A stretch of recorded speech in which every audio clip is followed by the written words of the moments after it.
세상을 꿰뚫는 전문가들의 진짜 이야기 프로페서. 오늘은 반도체계의 BTS 신창원 교수님을 모셨습니다. 네, 방탄소년단은 아니고요. 본 투 세마이컨덕터, 다른 의미의 반도체와 운명을 함께하고 계신 BTS 신창원 교수님 소개 부탁드립니다. 네, 안녕하세요. 고려대학교 전기전자공학부 신창원입니다.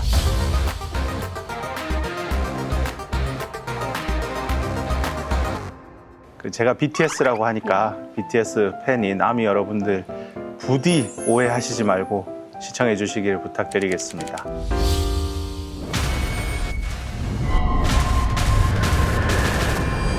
반도체가 좀 어려운 얘기일 수 있는데 정말 재밌고 쉽게 이야기를 풀 수 있을 것 같습니다. 특히 반도체 주식을 샀는데 반도체 오르지 않은 분들, 혹시나 또 반토막이 나서 지금 눈물 흘리고 계신 분들 오늘 꼭 주목해 주세요.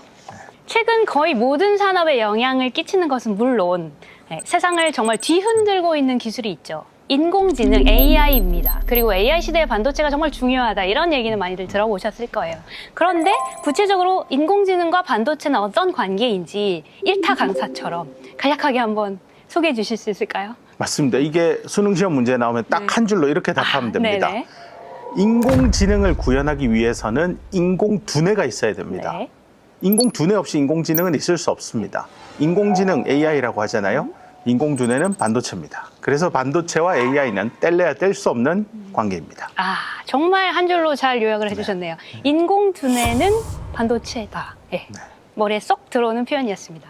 지금 시점에서 그 많은 제품군 중에 어떤 반도체가 특히 굉장히 주목을 받고 있으며 어떤 기업이 소위 잘 나가는 기업일지 꼽아주실 수 있을까요? 저는 AI 반도체는 삼총사가 있다라고 표현하고 싶고요. 그 첫 번째가 그 AI 서비스를 하기 위해서 필요한 AI 연산을 담당하는 엔비디아의 GPU 칩. 네. 그 다음에 GPU가 필요로 하는 데이터를 뭐 읽고 쓰고 해서 공급해주는 AI 메모리 반도체 하이닉스의 HBM 제품이 있을 거고요. 근데 사실 엔비디아는 본사에 방문해 보시면 반도체 기업인데 반도체를 만드는 시설은 그 어디에도 찾을 수 없을 겁니다. 가보시면 그냥 일반 오피스 건물이랑 똑같거든요. 그럼 보통은 어디 가서 칩을 만듭니까? 라고 하면 바로 그 숨은 강자 슈퍼을 대만에 있는 TSMC, 타이완 세미컨덕터 매니팩처링 컴퍼니가 되겠습니다. 그래서 지금 꼽아주신 대로 AI 반도체의 삼총사, GPU, 엔비디아의 GPU, 그다음 TSMC, SK 하이닉스에 대해서 하나씩 알아보겠습니다. 처음으로 조금 더 자세히 알아볼 부분은 킹비디아라고 불리는 엔비디아입니다. GPU라는 정말 이 시대에 꼭 필요한 반도체 AI 칩을 만들어서 거의 1등 기업이 돼버렸는데요. 요즘 세계에서 가장 핫한 기업입니다. 킹비디아라고 불릴 만큼 지금 직장인들 사이에서 엔비디아 하면은 나오는 얘기들이 있어요. 혹시 뭔지 아십니까? 엔비디아 주가가 많이 올랐죠. 그렇죠. 그래서 네. 그때 엔비디아 주식을 샀었으면 내가 좀 은퇴 시기를 빨리 앞당길 수 있지 않았을까. 그 껄무새 있으면 껄무새, 살 껄껄껄껄 그렇죠. 하는 네. 껄무새. 네. 이렇게 킹비디아라고 불릴 만큼 엔비디아가 1등 기업이 된 비결이 뭐가 있을까요? 엔비디아 지금이라도 늦지 않은 것 같습니다. 그런가요? 조금씩 사서 정말 AI 시대는 최소한 15년 이상 갈 것이고요.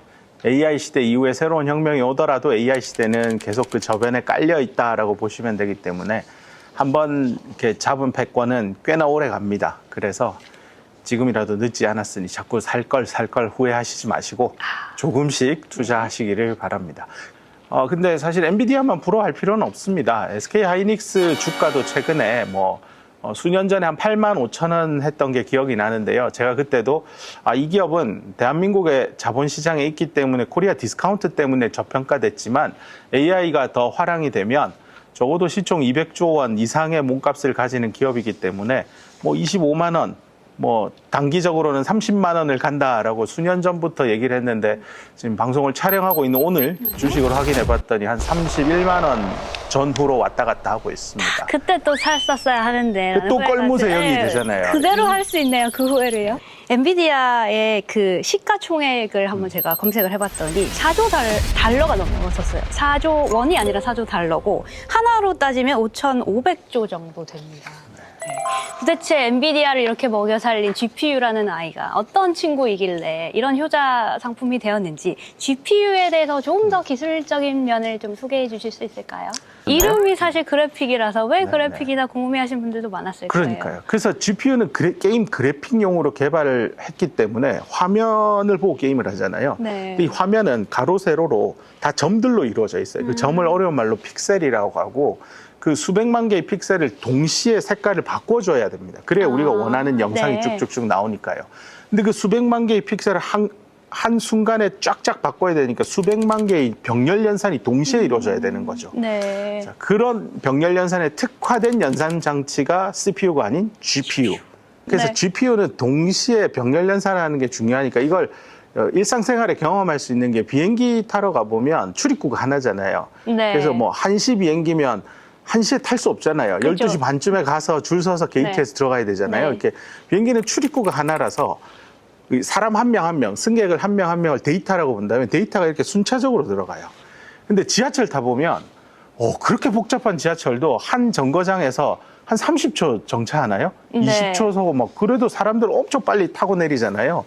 그게 여러 칸에 여러 개의 출입문을 설치해뒀기 때문에 수십 수백 명의 승객이 동시에 승하차를 할 수 있게 되는 거죠. 그래서 GPU가 바로 이런 원리입니다. GPU는 지하철, 네. 비행기는 CPU. CPU. 네, 네. 이렇게 이해하시면 될 것 같습니다. 이제 이해되시죠? 네. 이래도 뭔가 이해가 안 되면 AI 시대에 불을 지핀 건 GPU다? GPU다. 아, 이거 개그 하신 불을 거죠? GPU. 네. 머리에 쏙쏙 박히는 설명. 네. 네. 지금 엔비디아의 시장 점유율을 볼 때 90%를 훨씬 넘어서 97%까지 막 나와 있는 자료도 있더라고요. 근데 이런 엔비디아의 거의 독점과 비슷한 퍼센테이지가 어떻게 나올 수 있는지도 참 놀라운데 이런 압도적인 점유율이 앞으로도 계속 될 수 있을지. 뭐 일단 3에서 5년이라는 숫자를 드리고 네. 중단기적으로는 네. 엔비디아의 왕좌는 흔들릴 가능성이 안 보입니다. 그렇군요. 1등 왕자는 흔들리지 않는다라고 보고 있고 다만 네. 경쟁자들이 이제 하나 둘 등장하고 있습니다. 2등이 AMD, 네. MI 제품 위주로 좀 출시를 하고 있고 인텔도 가우디라는 칩을 내고 도전은 하고 있으나 뭐 예전만큼 잘 하고 있는 것 같지는 않고요. 또 나아가서 구글에서는 이제 텐서 프로세스 유닛이라고요. 네. 행렬 매트릭스를 어려운 말로 또 텐서라고도 하거든요. 그렇군요. 그래서 행렬 연산에 특화된 칩도 지금 내고 있어서요. 아마 2등부터 한 3, 4, 5등까지 치열하게 경쟁을 하고 그중에 꽤 괜찮은 기업 하나가 엔비디아를 위협하지 않을까. 근데 그거는 이제 중장기적으로 네. 봐야 될 부분이라서 적어도 5년 내에는 이 시장 지형의 변화는 없을 거라고 저는 보고 있습니다. 두 번째로 꼽아주신 AI 삼총사 중에서 두 번째로 꼽아주신 대만 TSMC에 대해서 한번 또 알아보겠습니다. 언급하신 대로 GPU는 병렬 처리에 능하고 행렬 연산에 능하다. 그런데 막상 엔비디아에서는 그걸 직접 만들지는 않는단 말이에요, 제품을. 그럼 대만의 TSMC는 어떻게 엔비디아의 칩을 만들므로써 시장에서 이런 슈퍼 을이 될 수 있었나? 일단 TSMC 시장 점유율부터 한번 간단히 보면 최근에 발표된 트렌드 포스 자료를 보면 정말 저는 이렇게 될 거라고 예상했고 이렇게 되지 말아 달라는 기도도 하긴 했는데 참 예상한 대로 돼버려서 안타까운데요. TSMC가 파운드리 전체 시장의 70%를 드디어 넘어섰습니다. 네. 이게 시사하는 바는 이제 독점 기업으로 아마 이제 지정당할 거고 TSMC 앞으로 영업 활동이 어떻게 변화될지는 좀 지켜봐야 됩니다. 그렇다면 한국 입장에서는 경쟁국인 TSMC가 어떤 전략으로 그렇게 70%를 차지하게 됐는지 비결을 알아볼 필요가 있을 것 같은데. 맞습니다. 어떻게, TSMC 성공 비결을 네. 딱 한 줄로 하면 절대로 고객과 경쟁하지 않는다라는 경영 철학을 가지고 있습니다. 이게 선뜻 들으면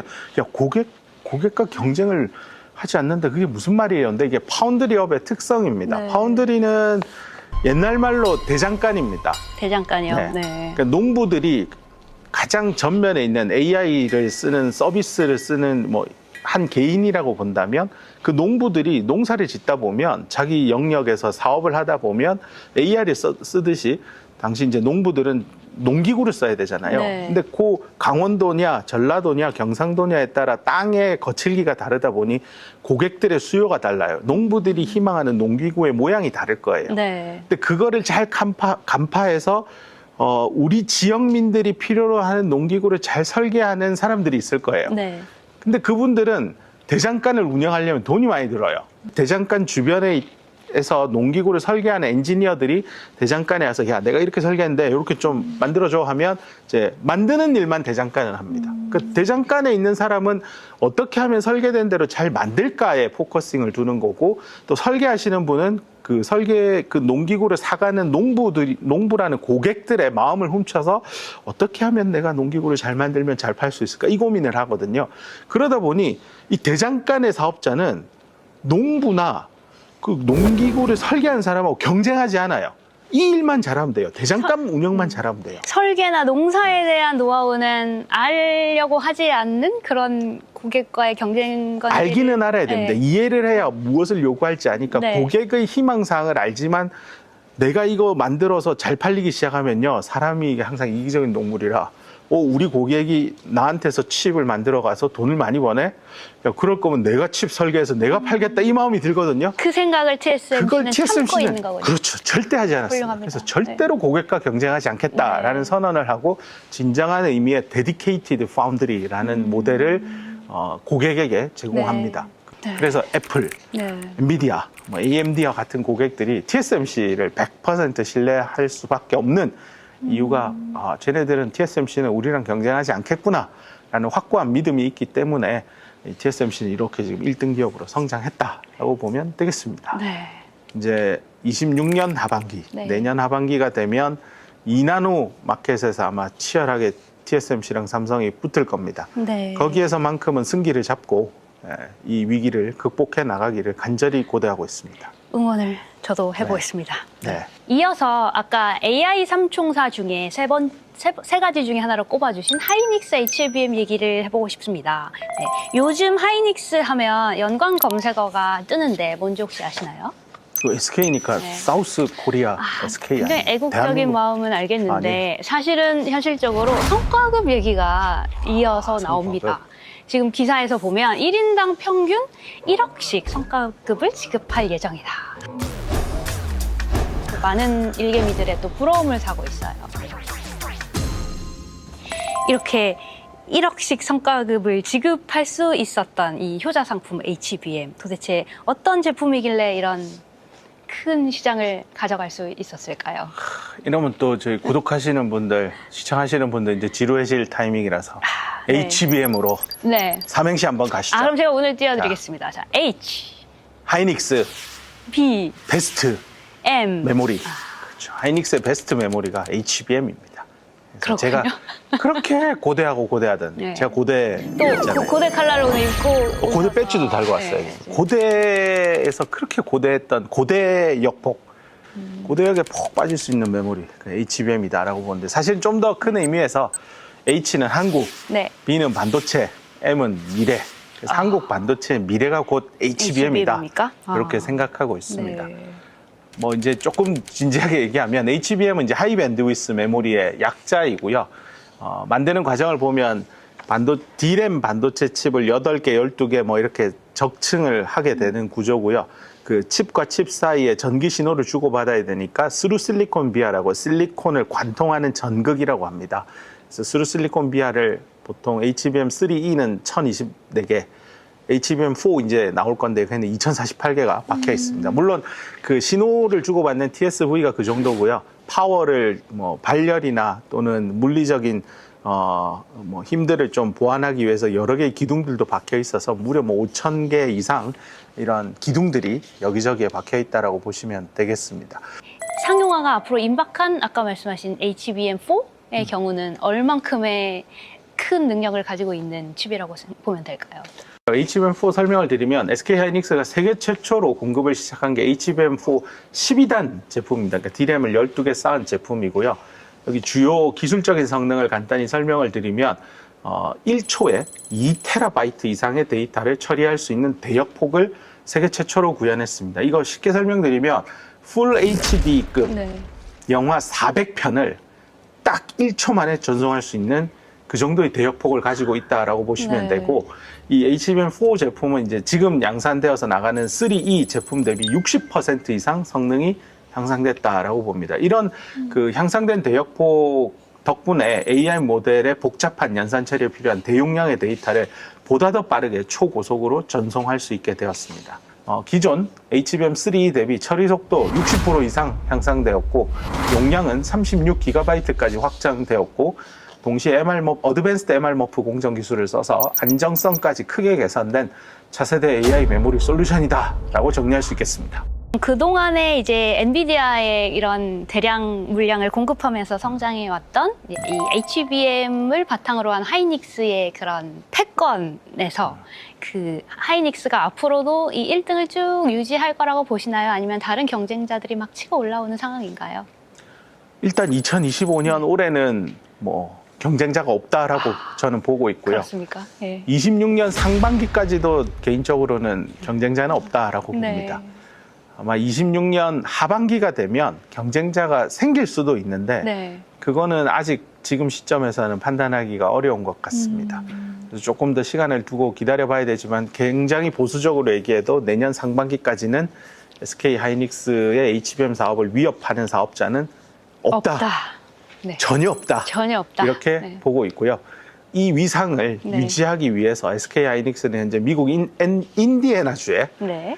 AI 메모리용 어드밴스드 패키징 생산 기지를 현재 건설하고 있고, 그 인디애나주 주변에 있는 퍼듀 대학을 포함한 연구기관과 반도체 연구 개발하기 위해서 협력하는 계획들도 발표를 했습니다. 그래서 뭐 이런 패키징 중심으로, 왜냐하면 HBM은 D램을 쌓는 패키징 네. 기술이 중요하다 보니까 이런 패키징 기술 중심으로 해서 미국의 우수한 인재들과 협업해가면서 글로벌 최고 수준의 메모리를 지속적으로 개발하고 공급하는 토탈 AI 메모리 프로바이더로서 리더십을 지금 계속 강화하고 있기 때문에 26년 하반기에 위기가 오더라도 경쟁 시장이 만들어지더라도 1등 사업자의 위상은 뭐 흔들리지 않을 거라고 생각합니다. 네, 잘 알겠습니다. 앞으로 인공지능이 고도화될수록 더 많은 양의 데이터를 동시에 처리하는 능력이 중요해질 텐데요. 이런 차세대 반도체의 핵심, 최첨단 반도체 성능을 좌우하는 건 어떤 기술일까요? 그 기술을 또 장황하게 설명하면 보시다가 중단하실 것 같아서 네.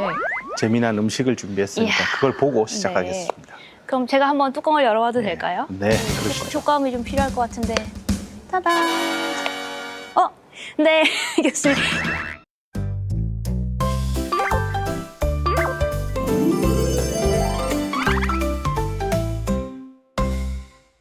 네, 교수님. 이거 웨하스랑 오징어 맞나요? 제가 아는 그 음식? 네, 맞습니다. 저희가 편의점에 가면 파는 그겁니다. 고품격 지식 토크쇼를 지향하는데 네. 먹방을 혹시 노리고 가져오신 건 아니죠? 뭐 그런 뜻은 아니지만 이렇게 해야 훨씬 더 쉽게 HBM 만드는데 어떤 기술적 난제들이 있는지 쉽게 설명드릴 수 있을 것 같습니다. 웨하스와 오징어 무슨 관련이 웨하스잖아요. 있길래? 예. 웨하스를 영어로 하면 네. WAFER, 웨이퍼.